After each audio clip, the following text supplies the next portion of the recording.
Hello and welcome to the Fireside Chat series presented by nasscom Engineering and R&D.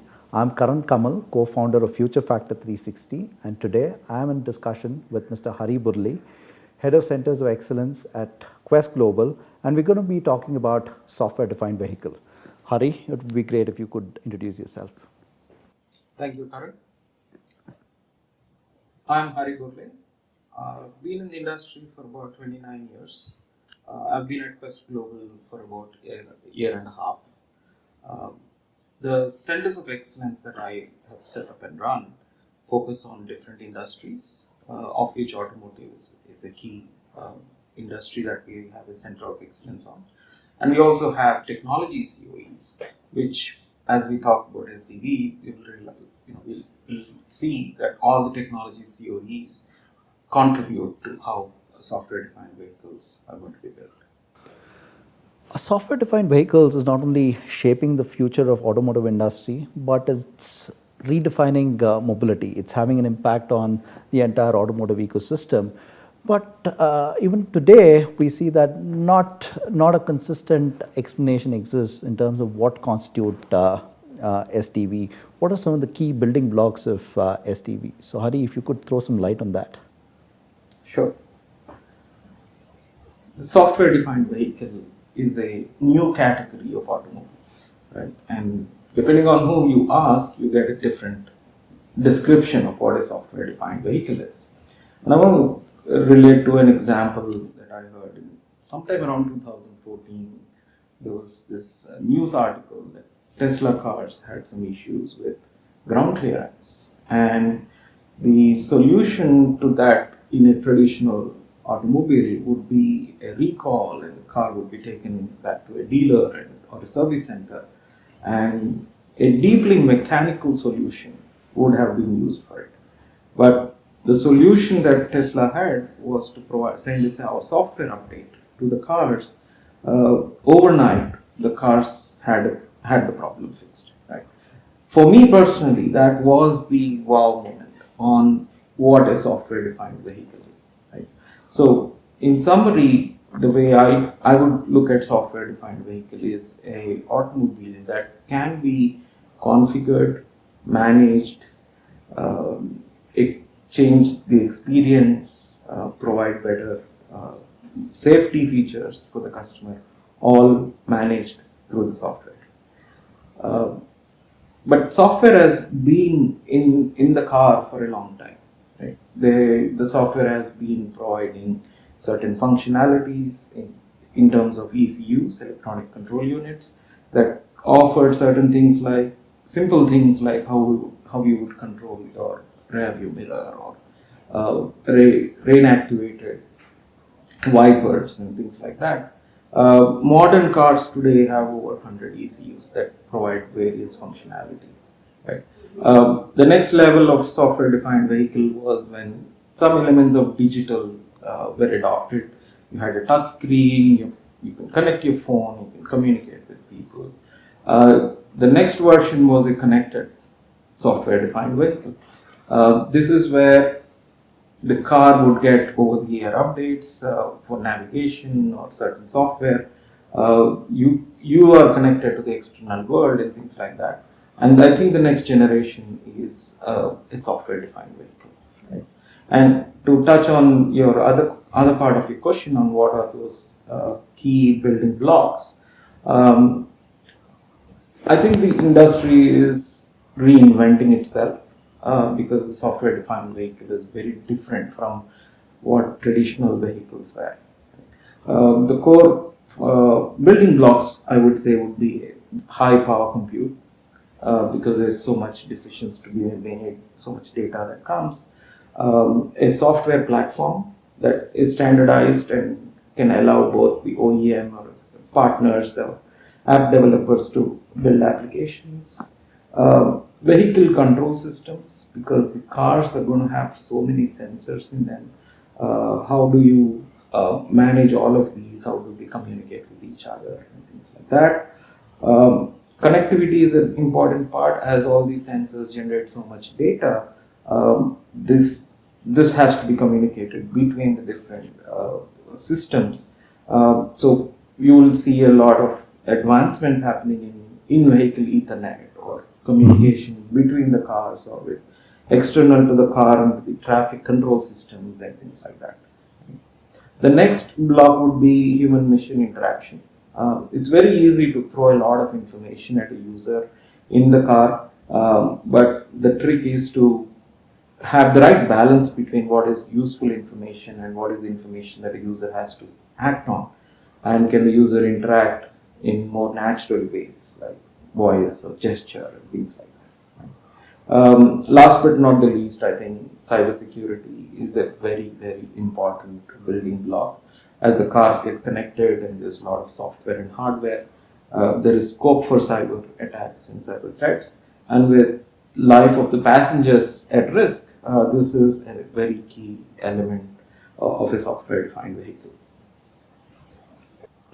Those are very interesting insights, Hari. And we see that as I began this conversation, I said, how SDV is redefining automotive industry mobility. So, what do you think are those new possibilities that are being created through software-defined vehicles? So the first big change OEMs have seen is that when they sell either a connected car or a software-defined car, the relationship with the user doesn't end from when the user drives the car out of the dealership. The relationship is going to be continuous. As long as the car is on the road, the OEM has to maintain a relationship with the vehicle and the owner of that vehicle, right? That's a big shift which most traditional car companies are not ready for, right? But there are a lot of other use cases and business models that are coming up. Obviously, autonomous capabilities that provide better safe driving. They can provide mobility for people who have disability and cannot drive today. There is a lot of opportunity around providing very personalized experience for users based on how they use the car, based on what their driving profile is. They can customize their car for their own use compared to how the car would behave with somebody else driving the same car. There is going to be opportunity for remote service and maintenance, which I think is a critical element of lifetime, extending the lifetime of a car. There are going to be new business models. Mm-hmm. Right? The newer generation of consumers may not want to own cars anymore. Right? They are so used to ride sharing or using app-based taxis. So the new business models around mobility as a service would come up, where all of these software-defined cars would be part of a network of multi-modal transportation systems. The other business model could be the asset management for fleet. Right? Fleet management business models will evolve. By using SDVs, they can optimize the use of their vehicles and increase efficiency. Right? There is also going to be an application ecosystem. As app developers are given access to the information in the car, the app developers can build a lot more enhancements or enriching experiences, just like what happens on a smartphone. That's the nirvana state of how software-defined vehicles could be used or monetized. The other big element would be a subscription model. Right? You don't need a seat warmer all through the year. So, can you pay for a seat warmer that gets remotely activated only during winter? Or when you go on a long drive, you can activate autonomous driving. Some such subscription-based features, I think, will come into these software-defined vehicles. So, as these new possibilities get created through the software-defined vehicle, technology becomes the foundation. So, in your view, what are those foundational technology enablers required for the realization of a software-defined vehicle? Sure. I talked about it briefly earlier. I would say first is connectivity within the car. There's going to be volumes of data that's going to be generated. So there are new standards around automotive Ethernet, moving away from CAN-based systems, so that communication gets easier within the car and outside the car. The other foundational technology I would say is evolution in sensor fusion technologies and capabilities of all of the sensors and actuators, which are very critical for operating the car, making decisions and things like that. The other important foundational technology I would say is evolution of AI and machine learning algorithms. AI has been around for a long time, but we have reached a point where we can build algorithms and embed them inside hardware in the car, and decisions can be made within the car. The other foundational technology I would say is cloud computing. Right? With so much compute that's required, and so much real-time decision making that is required, so much of data that has to be managed, a lot of what has been done in the cloud world will be brought into the car. And because safety is so important for a software defined vehicle, you will have some certain levels of redundancy in the system, and yet the system has to work in real time and provide the required safety for the users. Right? The other foundational technology I would say is the way how software development has evolved to be more provide more continuous integration. Right? There is a possibility for cars to be rolled out much faster with all the hardware in the car, but new capabilities can be rolled out much faster through over-the-air updates. And having a good software discipline is going to be a good foundation. We're now talking about a confluence of a lot of technologies given the software defined vehicle. So, what do you think are the engineering challenges that your customers are facing, be it OEMs, tier ones, or any other company that's involved in this whole ecosystem? Sure. So there are obviously a lot of complexities involved, otherwise you would have had software defined vehicles much faster. I would say the first one is around confluence, like you said, of different disciplines: hardware, software, mechanical engineering, electrical, electronics, chemical engineering, for battery technologies. So it's important that we create multidisciplinary teams that can work together rapidly in solving some of these problems. Right? The other complexity is lack of well-defined standards and regulations. Right? Every OEM or a tier one is running this race to get there faster, and they don't have time to look around and see what are the standards available. It will take some time for standards to evolve over a period of time, but then regulations are going to be very important. Right? Each geography will have certain regulations, and car makers have to be ready to enable certain features in certain geographies. The other big complexity I would say is cost. Right? All of these new technologies come at a very high cost. Keeping the cost of the car affordable is going to be a key challenge for the OEMs. I would say these are some of the complexities in developing software-defined vehicles, in my opinion. So when it comes to these complexities, Hari, what we have seen is OEMs or tier ones traditionally, have specialized in the mechanical domain and in the recent years in the electronics domain. And now we are now talking about a whole new world of software. What role do you think service providers like yourself can actually play in terms of augmenting those software capabilities in the context of a software-defined vehicle? That's an interesting question. Right? If you look around the OEMs in the world, a lot of the companies are now run by people who come from a technology background. And that's a conscious decisions the founders of those companies or management of those companies have taken. Similarly, my own example, I don't come from an automotive industry, but I come from software industry, and this is so fascinating for me personally and for my teams because a lot of what we have learned in other industries can be brought into this domain of software-defined vehicles, right? So the role of service providers would be one to bring cross-pollination across industries. There's so much development that has happened in, say, consumer electronics or smartphones or home automation and things like that, which can be brought into this industry.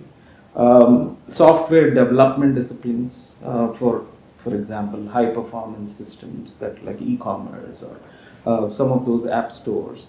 How do you bring some learnings from those into the automotive? Hardware design capabilities. We are seeing a lot of our OEM customers looking to become more vertically integrated, given all the issues post-COVID with supply chain and things like that. That's an area we are seeing OEMs do vertical integration, and that means they need capabilities that they don't have, and that's where they rely on some of the service providers.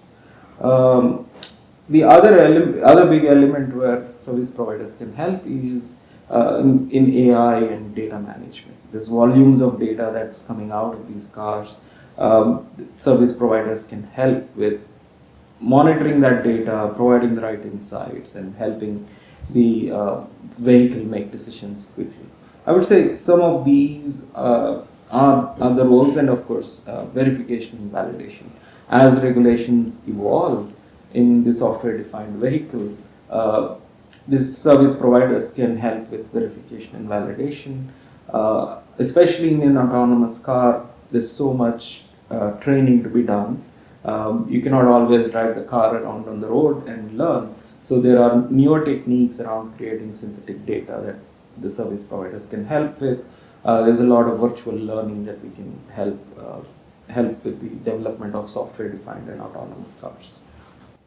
It's interesting the kind of opportunities that exist for service providers and Indian ER&D in general. But just want to get your perspective in terms of what kind of initiatives are being done within Quest to enable this competency. What kind of investments are you making? Yes. Like I said, I've joined Quest Global a year and a half ago to set up the centers of excellence, of which automotive is a key COE that we focused on. We're investing in infotainment, in ADAS.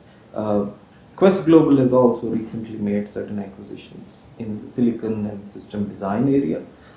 So we provide end-to-end capabilities for our customers, right from chip design to system engineering, embedded software, application engineering, cloud development, end-to-end software management, and of course verification and validation. We are working with OEMs in Japan, Europe, and US at various levels of maturity in their software-defined vehicle.